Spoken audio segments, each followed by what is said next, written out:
So for my teaching plan, I created Let's Play, Keeping Your Home Safe, Things Kids and Parents Should Know.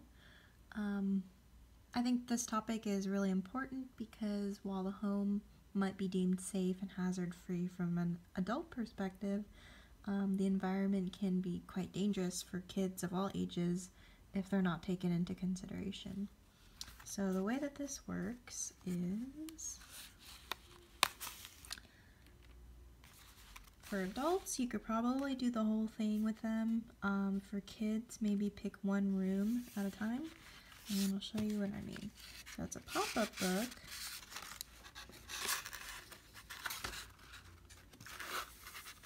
And you open the book and you have different rooms. So, let's see. So there's markers here too. Kids can choose a character that they'd like. Got some girls here. And these were all just made in Adobe Illustrator. Super easy. And let's start with the kitchen.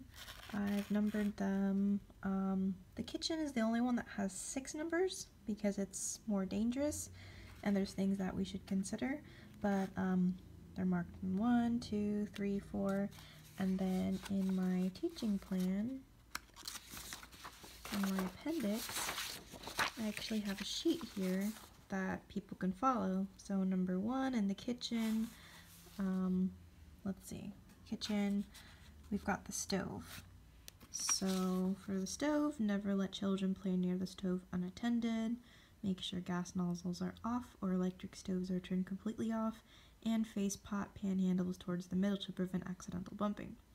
And I've got my sources right there. So you can go through a room, maybe have kids play a little.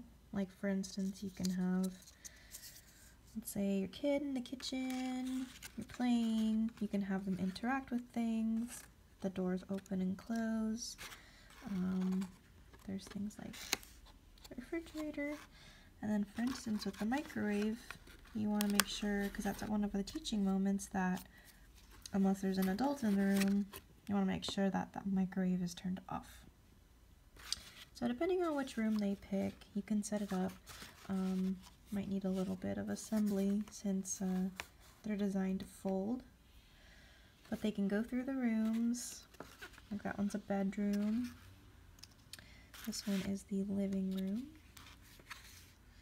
And I added a little fun fact here too.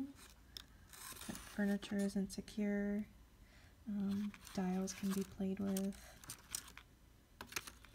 And then another equally dangerous one for kids is the bathroom. So, yeah. I think it's a fun way to get kids and parents interacting. And for kids, the main focus would probably be just doing, like I said, one room at a time. That way you can really go over some quick points like, oh, what do you think about the stove? Why do you think the stove is dangerous?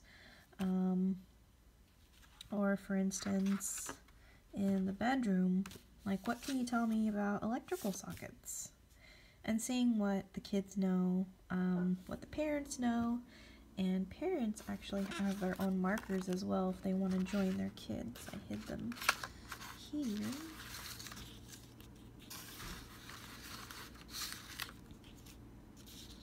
And then, oh look, this one just happens to look like me. You can you can join with your kids.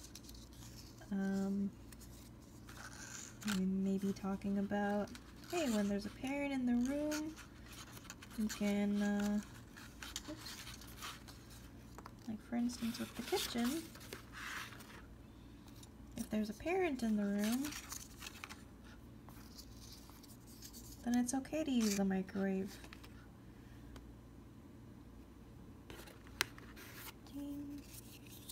And when there's not a parent in the room, it's a good idea to wait and ask for supervision. So this is my teaching project, and I hope that the adults and kids alike both enjoy this and get to learn something new about it. And when you're all done,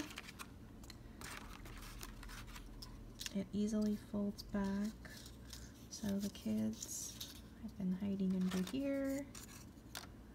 Well, I'll just close it for now. But at the end of the day, all the furniture folds back up, and you've got it ready to go in affordable format.